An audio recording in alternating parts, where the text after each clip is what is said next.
ಕಾಂಗ್ರೆಸ್ ಅಧ್ಯಕ್ಷ ಮಲ್ಲಿಕಾರ್ಜುನ ಖರ್ಗೆ ನೇತೃತ್ವದಲ್ಲಿ ದೆಹಲಿಯಲ್ಲಿಂದು ಇಂಡಿ ಒಕ್ಕೂಟದ ಸಭೆ ನಡೆಯಿತು. ಸಭೆಯಲ್ಲಿ ಕಾಂಗ್ರೆಸ್ ನಾಯಕ ರಾಹುಲ್ ಗಾಂಧಿ, ಸಮಾಜವಾದಿ ಪಕ್ಷದ ಮುಖ್ಯಸ್ಥ ಅಖಿಲೇಶ್ ಯಾದವ್, ತೃಣಮೂಲ ಕಾಂಗ್ರೆಸ್ ಅಧ್ಯಕ್ಷೆ ಮಮತಾ ಬ್ಯಾನರ್ಜಿ, ನ್ಯಾಷನಲ್ ಕಾನ್ಫರೆನ್ಸ್ ನಾಯಕ ಒಮರ್ ಅಬ್ದುಲ್ಲಾ ಮತ್ತು ಎನ್ಸಿಪಿ ಎಸ್ಪಿ ನಾಯಕಿ ಸುಪ್ರಿಯಾ ಸುಳೆ ಭಾಗವಹಿಸಿದ್ದರು. ಆಮ್ ಆದ್ಮಿ ಪಕ್ಷ ಮತ್ತು ದ್ರಾವಿಡ ಮುನ್ನೇತ್ರ ಕಳಗಂ ಸೇರಿದಂತೆ ಕೆಲವು ವಿರೋಧ ಪಕ್ಷಗಳು ಸಭೆಯಿಂದ ದೂರ ಉಳಿದವು. लेकिन दोनों ने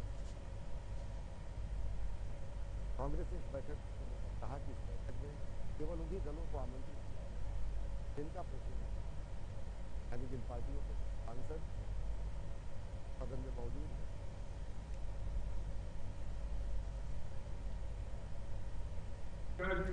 ಸಭೆಯ ನಂತರ ಮಾಧ್ಯಮಗಳನ್ನುದ್ದೇಶಿಸಿ ಮಾತನಾಡಿದ ಮಲ್ಲಿಕಾರ್ಜುನ ಖರ್ಗೆ, 25 ರಾಜಕೀಯ ಪಕ್ಷಗಳು ಸಭೆಯಲ್ಲಿ ಭಾಗವಹಿಸಿದ್ದವು. ಸಭೆಯಲ್ಲಿ ವಿವಿಧ ವಿಷಯಗಳ ಬಗ್ಗೆ ಚರ್ಚಿಸಲಾಯಿತು ಮತ್ತು ಎಲ್ಲರೂ ತಮ್ಮ ಅಭಿಪ್ರಾಯಗಳನ್ನು ಹಂಚಿಕೊಂಡರು ಎಂದು ಹೇಳಿದರು.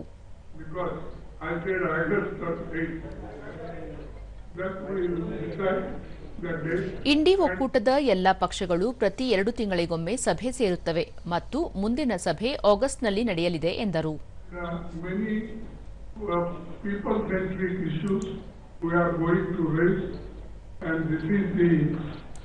Agenda today we all discussed and unanimously agreed, all the parties